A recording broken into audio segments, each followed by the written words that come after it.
Good afternoon, everybody. Good afternoon, John Donovan. Hey, Marty Color.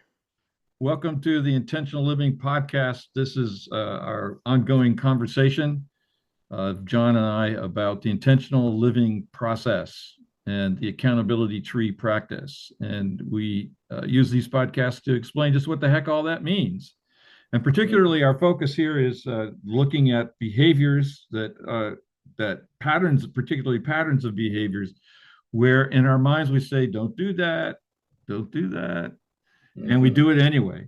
It's like one of the examples John always uses is if you ever find yourself in the middle of an argument with your spouse or your somebody close to you, and you have a little voice in your head goes, that she might be right about that, and we continue to argue the case that we started out anyway.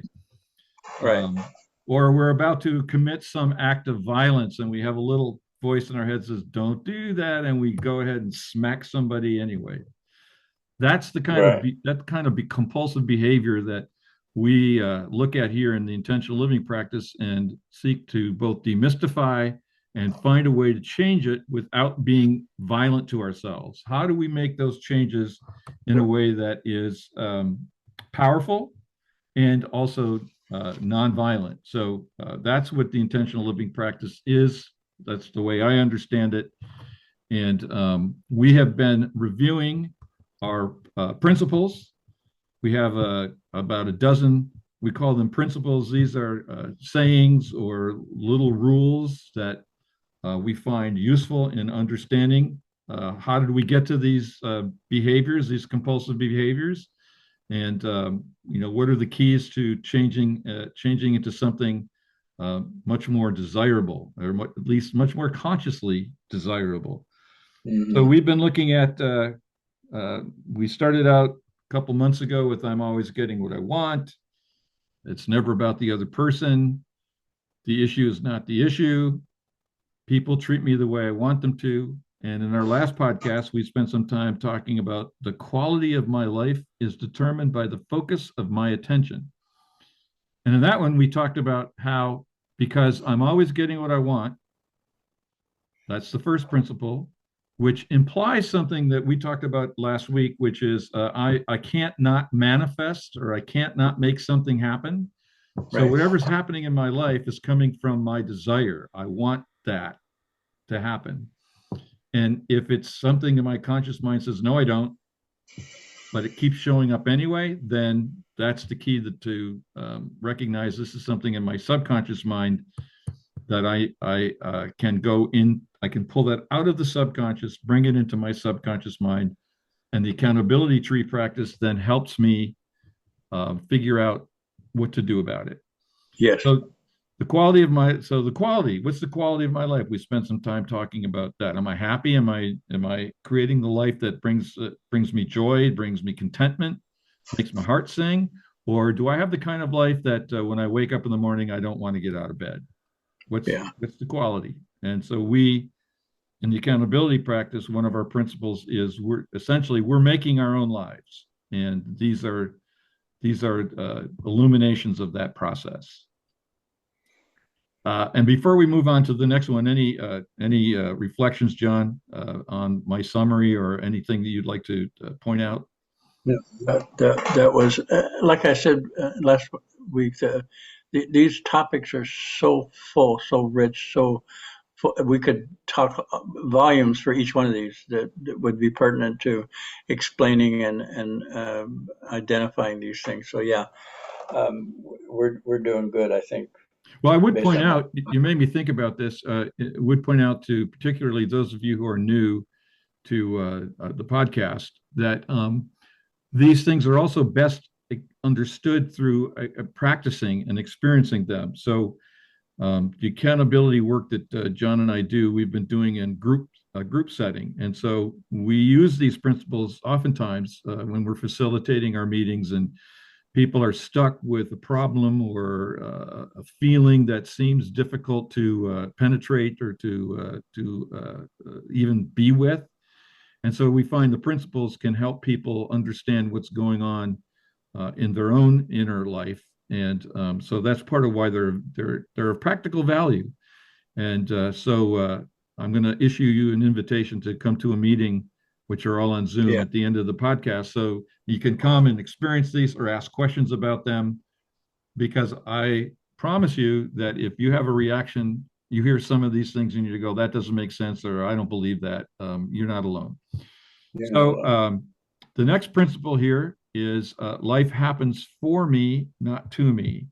Life happens for me, not to me. What the heck is that all about? That's the principle I like when it happens to somebody else. It's like I tell people everything's happening for me. Nothing happens to me. Everything happens for me. And then I found myself in a situation where I've experienced physical pain, and the only thing I could define it as is fibromyalgia. Everything hurt. And then I'm thinking, oh, what if somebody came to me with this problem, what would I say to them? Oh, nothing happens to you. And I'm thinking, oh my God, oh shoot. And because I couldn't reach for in my chest pocket without pain. So, okay, all right. So I just decided, took a deep breath. This is happening for me. So it shifted how I perceive what happened, and the issue has been resolved. My proaction was seeing a naturopath, actually an anthroposophical physician who treats people according to Rudolf Steiner's philosophy, and the issue has been resolved. So why did that happen to me or for me instead of to me? Was to give me an experience that I'm proactive. No matter what the situation was, even in the situation, I was what I might call not okay. I was paying attention to what was going on. And through that experience, through acceptance of everything hurts, sit down, stand up, move, was all a chore, and I needed help sometimes to get up off the chair. Was an experience that is now part of me, so that when somebody comes to me with this, what they call fibromyalgia, oh my God, yeah, that hurts.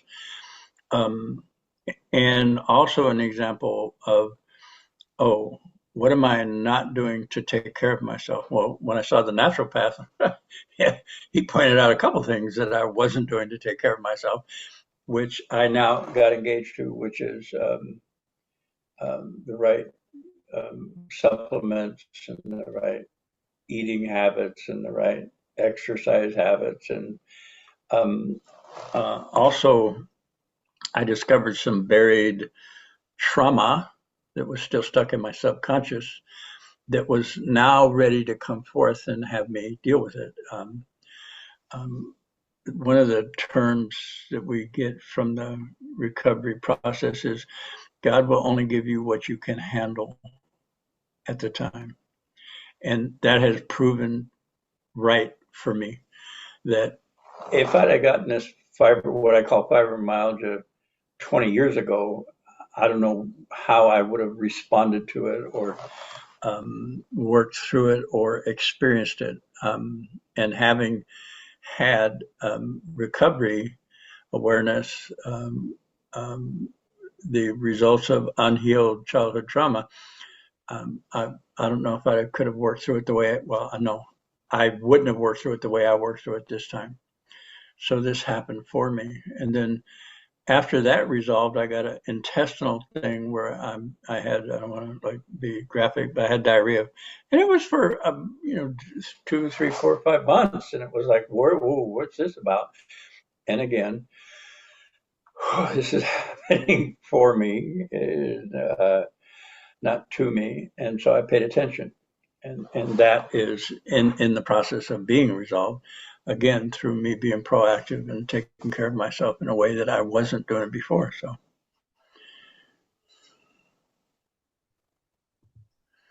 So a couple of things come to my mind. This one really is a big one, and it is, I think, foundational. And it implies something that we talk about on a regular basis and is really sometimes very difficult to internalize, at least when we first get started, Yeah. which is that I'm in charge of creating my own life. I am not a victim of things that happen to me. So Right. you could have taken the stance, I'm a victim of a virus, I'm a victim of an accident, whatever. And that's fine. And most of us, as it says in the laundry list of the adult children of alcoholics, many of us live life from the point of view of victims. But if I'm living from the point of view of a victim, then I am not empowered to make decisions for me. I can only react to decisions that someone or something else is making for me. Right. And notice, life happens for me, not to me, means this is just something that is a decision in my mind. This life happens for me, not to me, doesn't exist outside of me. That's a principle in my life or in your life or in every human being's life. So I can choose to be a victim. And as we say in our work, no blame or judgment. If you want to live from the point of view of victim, I support you in that. And I have the opportunity to live from the point of view of a creator. And this principle for me is the radical shift in one sentence that helped me, first of all, see how much I was living as a victim. It was always someone else's fault. And that refers back to one of our earlier principles. It's not, the issue is not the issue, and it's not about the other person. So the minute I realized that whatever is happening to me, particularly if it's an ongoing pattern of things that I don't like, the quality of my life is not what my conscious mind says it should be, Right. then if I'm living from that perspective, then I'm just stuck. But if I can flip that over from this is happening to me to this is happening for me, then it automatically becomes a teacher rather than an oppressor. Yes. The only thing that changes is my attitude. The event is still there, whatever it was, or the person is still there, but my attitude about it is completely different. So as I've shared on this podcast before, just to give an example from my own life, I got myself into financial trouble several times in which I found myself over $100,000 in debt. Now, this on an income of like $60,000 a year. So that's a big deal. And it included some debt to the taxing authorities. And my attitude was, well, I had to spend this money. I had to run this credit cards. I had to do this. And, the credit card country, they're 24%, and that's ridiculous. And it was just as if someone else had held a gun to my head and made me spend money. And so this, as I said, this happened to me twice. I got out of debt, and then several years later, I found myself right back in debt. Well, as long as I got myself in debt the second time because I didn't choose to learn from the first time. It didn't happen for me. It happened to me. Right. And the second time, fortunately, you were facilitating the men's group that I was part of, and you helped me open my eyes to the fact that, I was in debt because I liked it. And that was something living in my subconscious awareness that was not in my conscious mind. I had no idea. The only way you could have copped to that subconscious desire is to pay attention to the effects in a way that I wasn't paying attention to them. I was just a victim of the effect. Right. I was just stuck with this huge debt, and I was not. I did not. I felt like a prison. Felt like I would never get out of it. Right. So for me, that's an example of how life happens for me, not to me. The minute I got that it might be possible for me to look at my indebtedness as a teacher, as an opportunity rather than an oppressor, a victimizer, then I was able to, first of all, just change my inner world about it. Because what it was producing was anxiety and a sense of being paralyzed, and which, of course, was an effect in my subconscious mind, I wanted to experience. Just turn it around and say, well, what do I want? Oh, I want to be debt free. I want to feel free. I want to feel at ease. I want to feel confident. And so within a year or two, I don't remember how long, I was completely out of debt. And not only was I out of debt, but I started accumulating capital. Mm-hmm. And all of because I started to learn that life happens for me, that this indebtedness, which seemed like an impossible problem to overcome, suddenly became a teacher. It became a way shower. It became an opportunity.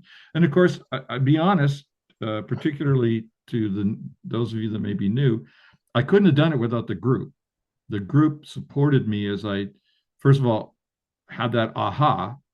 And Yep. then as I explored what that aha meant, I can't say that everything immediately changed, but everything did immediately change. But the specifics of working that out took time. Yeah. So for me, that was a foundational aha moment of my life, and where I finally got life happens for me, not to me. And Right. that was a choice I had to make in order to get the benefits of it. It's like and I would never have made that choice, however, without it being suggested by you and the group and other guys in the group testifying to how that worked for them. So I could get a sense of, yeah, maybe this is not that radical a notion. So that's kind of what I wanted to share about, at least my initial thoughts about this, the power of this principle. It changed my life. Yes, and one of the awarenesses that I've come to be able to know this as truth is owning where I'm at. Say at the beginning of my recovery, I'm codependent, addict, and in avoidant behaviors. And the avoidant behaviors I found myself in, to be specific, were rageaholic and workaholic. Okay, so the inability to maintain and sustain long-term loving, caring relationships.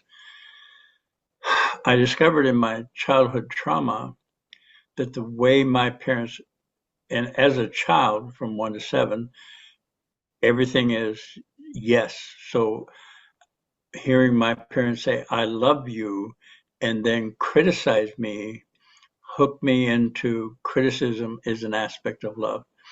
So that reality of that child became the belief, subconscious belief of the adult. And I found myself attracted to women who thought I had potential. That's a nice way to say I was messed up and they could help me. And I would gravitate towards that and actually posture in a way that would show them I needed help. And I had this belief. The reality of my childhood was I believe my parents loved me, and their dysfunction or their character defects were be a certain way in the world so you are accepted. And in where I was in the birth order, I was the second child, and in that time it was boy, girl, and my mother wanted a girl. She ended up with 4 boys. I had myself and 2 other siblings besides my older brother, and she was highly disappointed in my gender. So she said, I love you, which is what a mother does, and you disappoint me energetically. So I took that as, oh, that's how women. And she may not even have been conscious of that. No, I wasn't conscious of it. No, and she might not have been conscious of it. Oh, no. I don't believe she was. I don't believe she did that on purpose. I don't believe she set out to harm me in any way. And that was the result of it. So when I got into relationship after relationship where I fell short or I was rejected, I would blame them for rejecting me, although I postured in a way that garnered rejection. It was like I did everything in my power for them to reject me. It didn't make sense. It's like you said, one of the upcoming principles, it doesn't have to make sense. The reality of the child became the belief of the adult, and that belief focus created a result, which was codependency, addiction, and avoidant behaviors, and not being accepted by my love partner. And once I discovered that, then all those things happened for me for the purpose of uncovering this hidden belief, hidden trauma, so that I could heal. And so nothing happens to me, everything happens for me. Life happens for me, not to me. So that's the best way I can explain that. Well, let's explore this a little bit further. Okay. Because it's easy. Well, I shouldn't say it's easy. So newcomers, forgive me for saying that. I can see how we can eventually figure out or accept that this principle applies to me based on my individual experience. But is it also not true that this can be that we can make this to be true for experiences like, say, depressions or pandemics or big things that happen to all of us and not just necessarily to me? Can I still use this principle? Life happens for me, not to me. Well, I can. I have the ability because I also consider group consciousness or race consciousness that we're doing something together. I am doing this individually in my own personal recovery. I'm also part of a bigger group of race consciousness, and this is from Jung. He talks about archetypes and stages of evolution and growth. So when you say race consciousness, you mean human race? Yeah, human race consciousness. Right. Yeah. The collective consciousness. So I'm also not only in my personal consciousness, I'm part of a collective that's moving through this growth experience together. Right. So, and what I wanted to say before is that these principles sometimes lead to bigger thinking. And what I mean by bigger, world thinking. When I first got into recovery, my sphere of concern was myself, my keg, and my truck and my gun rack. Just leave me alone. Screw you. Get away. Now my sphere of concern it's grown to family, to community, to world. So now that's also part of my awareness that I'm participating individually, and yet I'm part of the whole. So yeah. So this is happening for us, not to us, with the capacity to look at the big picture of evolution, my own personal evolution, and my participation in the evolutionary process of the whole. Well, yeah, that makes sense to me. And what I was getting at is, even at the level of personal evolution, life happens for me doesn't have an asterisk after the word life. So everything that happens to me, or everything that happens for me, not to me, whether it's I got COVID or COVID's out there stalking everybody. Right. So my point is that I get the choice, regardless of what it is that I encounter, regardless of the difficulty that shows the source of the difficulty. It might be me personally, or it might be something happening to all of us, I still have the choice to see it as happening for me rather than to me. Right. Man's Search for Meaning, Viktor Frankl, in a concentration camp, with this awareness, I believe this awareness, and coming out of that with a message, and being able to observe himself and all the participants, the guards and his fellow detainees, people in the concentration camp. Yes. You could, I don't know if he would say that happened for him. I can see how that happening, he took, he used it as part of life lesson and life learning. He brought a real powerful message to the United States when he came here about man's search for meaning. I mention it only because it's, I believe it's a gateway to a very powerful and deep human satisfaction, which may not be for all of us. But certainly the great avatars of spiritual understanding, the Buddha and Jesus and the others, were kind of radical about this kind of thing. It's like, Jesus, the first thing he's recorded as saying after they pounded nails into his flesh and stood him up on a cross so he could barely breathe, said, "Forgive them because they don't know what they're doing." Right. Now, how could you say that unless you had some kind of sense that this was happening for me, for you, not to you? Right. I don't know. I hope never to have to find that out. And he somehow created his life, just as Viktor Frankl did in the example that you just gave, that enabled that perspective in the most excruciating circumstances. Yes. So most of us will never have that level of challenge, that level of provocation, that level of pain and agony. And life happens for me, not to me. Right. Yes. Well, as we come to the end of this podcast, I want to invite everybody who would like to participate in learning about applying these principles to your life. How can you learn to make life happen for you, not to you? We do this work in group, as I said at the beginning of the podcast, and we have 4 meetings a week. And I would like to invite you to participate, check it out, ask questions, disagree.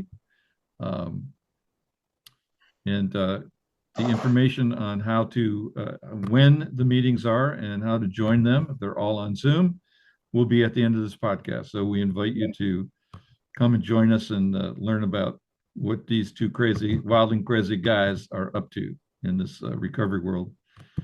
All right. So before we wrap up, any last minute thoughts? Oh yeah, I had a very, very clear last minute thought. I don't have to like it. Life happened for me, not to me, and I don't always have to like it. It's like not like, oh, I'm all happy that I got this fibromyalgia. Or like, no, I still get to experience my angst and not denial, but Fear. anger or fear. Yeah, I don't have to like what's happening to me. I just know that it's happening for me. Yeah, good point. I appreciate you raising that. So with that, my friend, we'll sign off for now, and I think we're halfway through the principles, so we'll pick up the next one on our next podcast. You got it.